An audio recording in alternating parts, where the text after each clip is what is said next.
దిగజారుడు మాటలు మాట్లాడితే కరీంనగర్ జిల్లా ఆయన ఓటేసినటువంటి మిత్రులు బాధపడే పరిస్థితి వస్తూ ఉంది. సంతోషం, మీరు కేంద్ర మంత్రి స్థాయికి ఎదిగారు. బీసీ బిడ్డగా కేంద్ర మంత్రుల్లో మీకు స్థానం రావడం మా అందరం కూడా సంతోషం. ఇంత దిగజారుడు మాటలు మాట్లాడి ప్రతి అంశంలో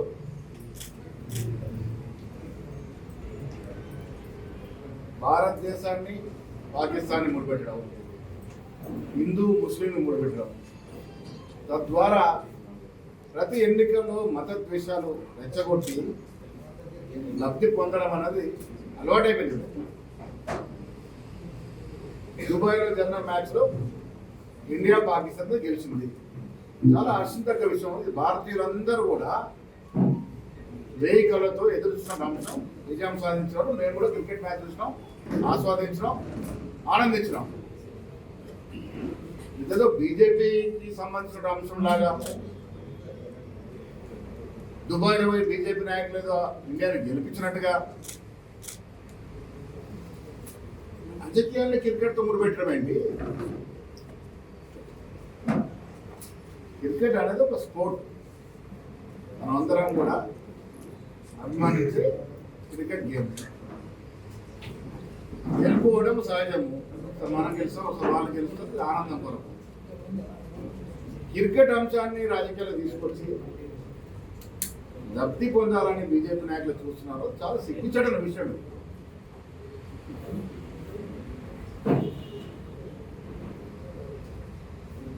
పట్టభద్రుల ఎన్నికైంది. రాష్ట్ర స్థితిగతుల్ని, రాష్ట్ర రాజకీయ పరిస్థితుల్ని అవగతం చేసి పరిపూర్ణ అవగాహనతో ఉన్నటువంటి పట్టభద్రులు ఓటేసుడు ఎన్నిక. ఇక్కడ కొద్దిగా విఘ్నతతో మాట్లాడితే మంచిది. ఇవాళ బీజేపీ బీఆర్ఎస్ పార్టీ 10 ఏళ్ళుగా ఉన్నటువంటి చీకటి లోపాయకార ఒప్పందం ఈ ఎన్నికల ద్వారా మరొకసారి బహిర్గతమైంది. బీఆర్ఎస్ పార్టీ క్యాండిడేట్ పెట్టకుండా లోపాయకారిగా బీజేపీ వారికి మద్దతునిస్తూ ఈ లోపాయకారి అంశం బట్టబడిన సందర్భంలో నిన్న ముఖ్యమంత్రి గారు నిజామాబాద్లో, ఉమ్మడి నిజామాబాద్ జిల్లా, ఉమ్మడి మంచిర్యాల, ఆదిలాబాద్ జిల్లా, ఉమ్మడి కరీంనగర్ జిల్లాలో జరిగిన సమావేశాలు విజయవంతం కావడంతో దిమ్మ తిరిగి మాట్లాడుతూ ఉన్నారు.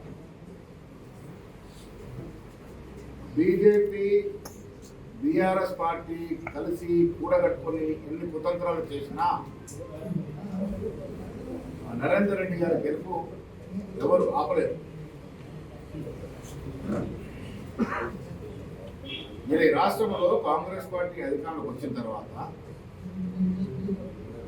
రేవంత్ రెడ్డి గారి నాయకత్వంలో ఇస్తున్నటువంటి అభివృద్ధి కానీ, సంక్షేమం కానీ,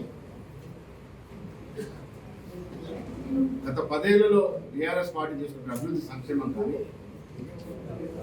చర్చకు సిద్ధమైన మాట చాలా సందర్భంలో చెప్పాము. టీఆర్ఎస్ పార్టీ 10 ఏళ్లలో చేయనటువంటి చాలా అంశాల్లో అభివృద్ధి కావచ్చు, సంక్షేమం కావచ్చు, మేము 1 సంవత్సరం చేసి చూపించాం. దాంట్లో ప్రధాన అంశం 56,000 ప్రభుత్వ ఉద్యోగాలు ఇవ్వడం. మీరు 10 ఏళ్లలో 50,000 ఇవ్వగలిగితే మేము 1 సంవత్సరం లోపటే 56,000 ఉద్యోగాలు ఇచ్చి నిజమైన తెలంగాణ ప్రజలు కోరుకున్నటువంటి అంశాన్ని పూరిస్తూ ఉన్నాము. ఇంకా కూడా ప్రభుత్వ పరంగా న్యాయంగా కార్యక్రమ ఉద్యోగాలన్నీ భర్తీ చేస్తామని మాట చెప్తాము. అభివృద్ధిని, సంక్షేమాన్ని పరిపూర్ణ న్యాయం చేస్తుంది కాంగ్రెస్ పార్టీ. బీసీ గ్రాడ్యుయేట్స్ కి మీ ద్వారా విజ్ఞప్తి చేస్తా ఉన్నాం. కుల సర్వే చేసి రేపు అసెంబ్లీలో చట్టబద్ధ తీసుకొస్తున్నటువంటి కాంగ్రెస్ పార్టీ అడుగడుగున బీసీల అభివృద్ధి కోసం పాటుపడుతున్న కాంగ్రెస్ పార్టీని ఆశీర్వదిస్తారా? బీసీని అనగదొక్కుతూ ఉన్న బీసీలు పీకేసిన బీజేపీ పార్టీకి ఓటేస్తారా? ఆలోచించుకోవాల్సిందిగా నేను బీసీ గ్రాడ్యుయేట్స్ విజ్ఞప్తి చేస్తా ఉన్నాను. బీసీల కోసం సర్వం చేసిన కాంగ్రెస్ పార్టీ మనం ఆశీర్వదిస్తే భవిష్యత్తులో బీసీలకు మరిన్ని అవకాశాలు వస్తాయి. ఇది గుర్తించి ఓటేయాల్సింది నేను విజ్ఞప్తి చేస్తా ఉన్నాను.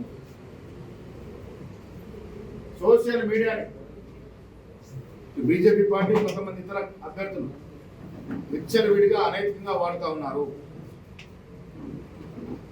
సోషల్ మీడియా అనేది ఒక మంచి మార్గం, మంచి చేయడానికి దాన్ని చెడుగా వాడుతూ ఉన్నారు, అనైతికంగా వాడుతూ ఉన్నారు, అబద్ధ ప్రచారం చేస్తూ ఉన్నారు, వీడియోలు మార్పింగ్ చేస్తూ ఉన్నారు, మెసేజ్లు ఎడిటింగ్ చేస్తూ ఉన్నారు, విచ్చలవిడిగా అడ్డు అదుపు లేకుండా సోషల్ మీడియా వాడుతూ ఉన్నారు. ప్రజలు ఇది గమనించాలి, వాస్తవాలు తెలుసుకోవాల్సిందిగా మీ ద్వారా విజ్ఞప్తి చేస్తూ ఉన్నారు. బీఆర్ఎస్ పార్టీ క్యాండిడేట్ ఎందుకు పెట్టలేదో పట్టభద్రులు గ్రహించుకోవాలి. ఎవరికి సాయం చేద్దామని అభ్యర్థులు పెట్టలేదో పట్టభద్రులు గ్రహించుకోవాలి. నేను ఆఖరిగా మీ ద్వారా పట్టభద్రులకి కరీంనగర్, నిజామాబాద్, ఆదిలాబాద్, మెదక్ మా మిత్రులకి ఇక్కడ వాసులందరూ విజ్ఞప్తి చేస్తూ ఉన్నాను. ఈ అభివృద్ధి పథంలోకి కాంగ్రెస్ పార్టీ పయనిస్తున్న సమయంలో వస్తున్న ఎన్నిక, అభివృద్ధి సంక్షేమం ఎక్కడ కూడా కాంప్రమైజ్ కాకుండా కేసీఆర్ గారు సుఖలేని సంసారం నడిపి 7.5 లక్షల కోట్ల అప్పులో కూర్చోబెట్టి పోయిన తర్వాత ఆర్థిక వ్యవస్థను విధ్వంసం చేసి వారు పలాయనం తగ్గిస్తే దాన్ని గాడిలో పెడుతూ ఇంత ఆర్థిక నిర్బంధం ఉన్నా ఇచ్చిన మాటలు ఇచ్చిన వార్తలు ఒకటొకటిగా తీరుస్తూ మెల్లమెల్లగా దాన్ని గాడిలో పెడుతున్న తరుణంలో వస్తున్న ఎన్నిక ఇది. గ్రాడ్యుయేట్స్ చాలా ఆలోచించి ఓటు వేయాల్సినటువంటి తరుణం ఇది. అభివృద్ధి వైపు, సంక్షేమం వైపు కాంగ్రెస్ పార్టీ అడుగులేస్తున్న సమయంలో వస్తున్న ఎన్నిక ఇది. మేము ఎన్నో కార్యక్రమాలు ఇచ్చి సోషల్ మీడియాలో అనధికంగా ప్రచారం చేస్తున్నప్పటికీ కూడా ఎక్కడ కూడా ఎన్నిక తిరగకుండా అభివృద్ధి మీద, సంక్షేమం మీద ముందుకు పోతున్న తరుణంలో వస్తున్న ఎన్నిక ఇది.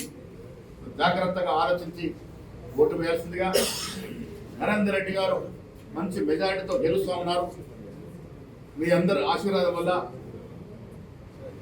కాంగ్రెస్ పార్టీ స్థానికంగా ఉన్నటువంటి శాసనసభ్యులు, మంత్రులతో పాటు ముఖ్యమంత్రి వరకు మా వరకు నరేందర్ రెడ్డి గారికి వెన్నుదన్నుగా ఉంటాము. వచ్చే రోజుల్లో పట్టభద్రుల సమస్యలన్నిటి మీద కూడా పరిష్కరించే దిశగా కాంగ్రెస్ పార్టీ ముందుకు పోతుంది. పట్టుభద్రులకు కావాల్సింది ఏమిటి? తెలంగాణ తెచ్చుకునేందుకు ఉద్యోగాల కోసం కదా. ఆ కళ నెరవేర్చిన ఘనత కాంగ్రెస్ పార్టీదే కదా. ఇవాళ 56,000 ఉద్యోగాలు 9 మాసాల్లో అంటే ఆశామాషి కాదు. 2012లో కిరణ్ కుమార్ రెడ్డి గారు ముఖ్యమంత్రి ఉన్నప్పుడు పెట్టినటువంటి గ్రూప్ 1 ఆఫీసర్ తర్వాత ఒక్క గ్రూప్ 1 ఉద్యోగం ఇవ్వలేని పరిస్థితిలో టీఆర్ఎస్ ఉంటే మేము వచ్చిన తర్వాత 500 చిల్లర గ్రూప్ 1 ఉద్యోగాలు ఇచ్చిన ఘనత కాంగ్రెస్ పార్టీది. ఇంకా ఇస్తాము. న్యాయంగా ఖాళీలు ఉన్న ప్రతి ఖాళీ స్థలాన్ని పూర్తి చేస్తాము. ఉద్యోగస్తుల భద్రత, నిరుద్యోగుల భవిష్యత్తు, మహిళల సౌభాగ్యం అన్నీ కూడా కాంగ్రెస్ పార్టీ ప్రయాణంలో ఉన్నటువంటి అంశము. ఇటు రైతాంగం, ఇటు పరిశ్రమలు, విద్య